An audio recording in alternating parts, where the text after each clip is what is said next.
But that's why we were talking. That's why we have identity issues the way Exactly. we do, is because we are experiencing the external perception of who we are. Exactly. It's being pushed on us. Whereas if we were on the island, we wouldn't have those experiences. We wouldn't be seen as different, because on the island there's even more diversity. Exactly. You know, like in terms of, I mean, not to say that there's you know, integration on the island, but they're there. Right. Whereas here, exactly, the more dark skin is what's being pushed on us. Is this is who you really are. Right. You're really supposed to look like this, and somehow you're defective now because you're too white. Right. So you don't quite fit into. Yeah, it's like my daughters. Yeah. They'll look at my daughters, and one looks like me, and the other one looks like my husband. She looks more Puerto Rican than you do. And my other daughter's always fighting. I'm Puerto Rican too, though. I'm her sister. I'm also Puerto Rican.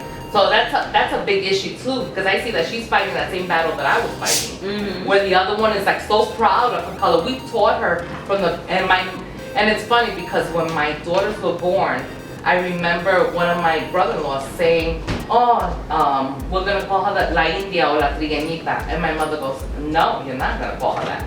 You're not gonna call her that because you're gonna cause the other one to feel inferior to that, and you're gonna make her feel inferior to her sister. So no, her name is Susan. That's her name. That's what you're gonna use, and that's the way it stayed. Nobody gave her that nickname. My mother refused to hear that, and my mother was the one that used to tell my mother, who was whiter than I was, used to tell my Susan, says, I love your color. You know how much money people get to have that color? She goes, people tan to get that color. My mother goes, I'll take some of that. And my daughter was always very proud of her color. And I said my husband also was very assertive about the person that he was. And I think that's the reason why that we really never had a racism issue like in our marriage. Maybe other people saw something different, but they never dared come and say something to us. But we never had that issue in our home. You know, because we come from a very diverse family, because we have a sister-in-law who's dark. And my daughters, to them that was normal, because they saw her, the other answer was so white, and they thought that's the way it is. And some people, even when my father passed away, my mother had friends who came to the funeral who had never met my father before. And they go, I thought you said your husband was Puerto Rican. Well, he is. And they go, but he's so white. And my mother goes, well, they come in different colors. You know? And so my mother even there had to justify the fact that my father was Puerto Rican. So that was a big, I think, at least in my side, was always trying to fight and say that you're Puerto Rican. It's like my mother-in-law who was light, everyone thought she was my mother. They never believed that was his mother.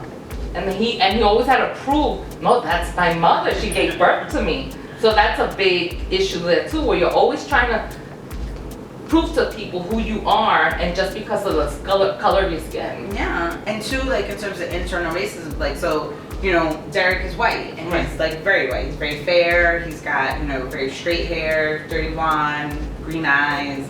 And you know, my family was ecstatic. They were ecstatic when, you know, Miguel came out and her hair was so straight. You know, and they remain as every time, oh, look at her hair, so beautiful, look at her hair, so beautiful.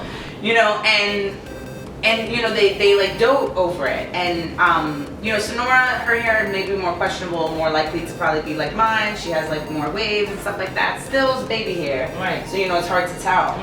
But, you know, there's this huge emphasis, and then, you know, there's constant, and then my son's hair is like, his hair is like almost, it gets lighter and lighter as he gets older, and then it's like pinned, like what, it's like so straight and so thin, and it's just like the epitome of what you would imagine like this stereotypical Anglo-Saxon Caucasian hair should be, and they absolutely love it, and they praise it all the time. And I know that they're, you know, they're no less proud of me because of my hair, but it's like that kind of, it's like the, you know, they're always aspiring to be as white and as, you know, as possible. That's what it is. Yeah, exactly. They base that as success. And Micaela at the right old age of 5 has succeeded because her hair is straight. Yeah, no, really, and they think that it's gonna be easier for her later on, you know, even though her mother's Puerto Rican, but now she's gonna blend in with what people think that's what you should look like. Yeah, they love her straight hair. But isn't it funny though that sometimes you go get your hair done, and if your hair is like curly or whatever, oh no, you have bad hair. Oh yeah. I remember my daughter and they tell you it's informal. when you have curly hair. Oh, Yeah. tell them that story. Oh, that's one of the best. That's a segue into the whole professional. Yeah. Oh, that was one of my favorites. Well, very tongue in cheek, one of my favorites. Well, attending one of the meetings in with several attorneys and other potential clients, and I was told that I show up with my curly hair, so I have really curly hair, similar to yours. And I attend, and right after they told me, well, you know, next time you have to make sure you look proper. Your hair looks very informal.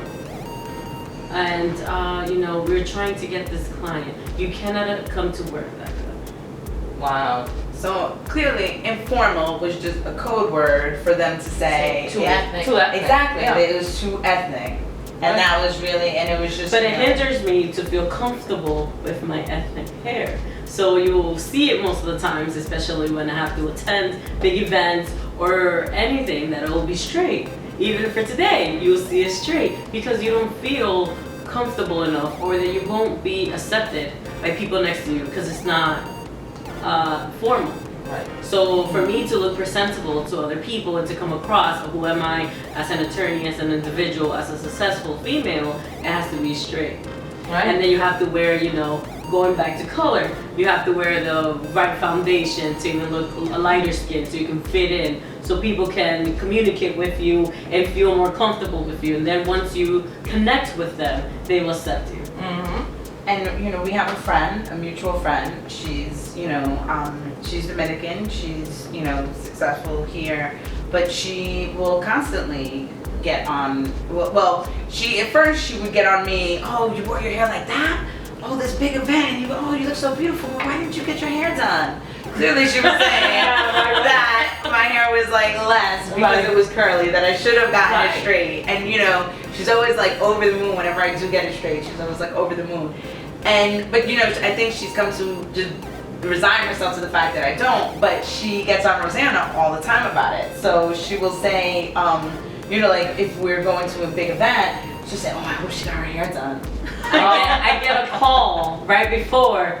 You're gonna have your hair done, right? You're gonna look proper for the event. Oh, isn't that amazing? But it's funny that you say that. I remember taking, when we moved up here to Westchester, taking my daughters, they were dying to go to a hair salon, and the friends were talking about a certain hair salon, and I took them.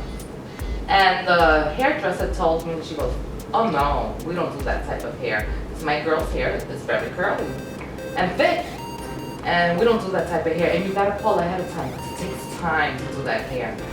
And I'm like, really? And they saying this in front of my daughters. What's wrong with our hair?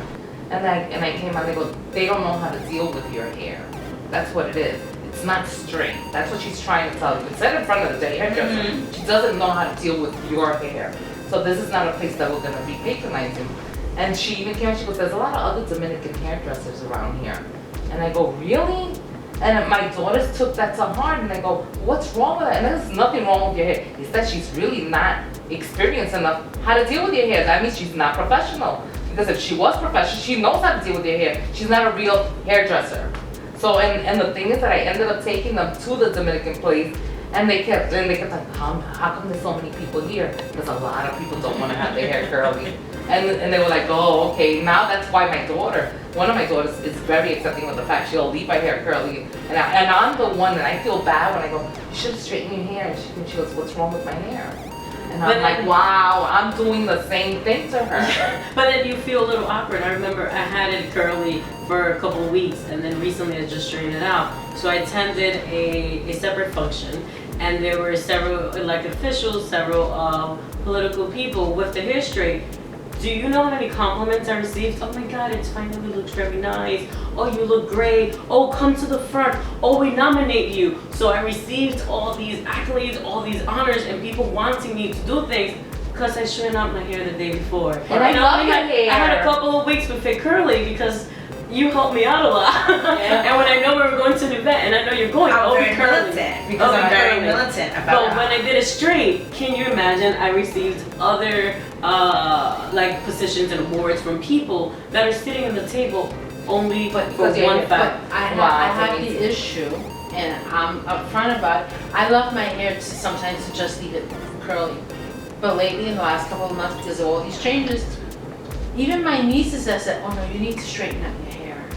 I'm like, really? Because they've even been like conditioned to think that having your hair straightened is because you fixed yourself. Exactly. Yeah, and it has nothing to do. You could fix your hair with curly hair, and I let my hair curly when my husband met me. My hair was curly, and I never blew it out, and I never straightened it. I did that later on, but that was also once you move into an area where you say, well, everyone else has their hair straight, maybe I should straighten it out too, because they would look at you and like, she doesn't even take care of her hair, and I'm like, it's my curly hair. But you know, like that's one of those things. It's like it makes me think of you know, it makes me think of, it's gonna sound so like elitist even to say, but it makes me think of Pedagogy of the Oppressed. In law school, you know, we had to read Pedagogy of the Oppressed, and I read that first. I think it may even be like the prologue of it, and about how he, you know, the whole thing of it is him saying that when you are oppressed, that as a defense mechanism, you come to accept the oppressor's, you know, standards. Right. And then you impose them upon yourself, you impose them upon those around you. And because that's so the norm, that's I think just another symptom of that. And that's why I'm like so militant about the hair thing, because I feel like, you know, people use that as a surrogate. You know, they want to say, oh, it's unprofessional. Oh, you know, you look so polished when your hair is straight. Right. Yeah. You look so professional when your hair is straight. Yes. And you know, to me, that means the whiter you are, the more professional you are. The whiter you are, the more polished you are, because straight hair is associated with that. Exactly. And you know, and they're not, and I know they're not. You know, I'm not so naive as to think, well, what if they maybe they think, you know, like other cultures that have straight hair. No.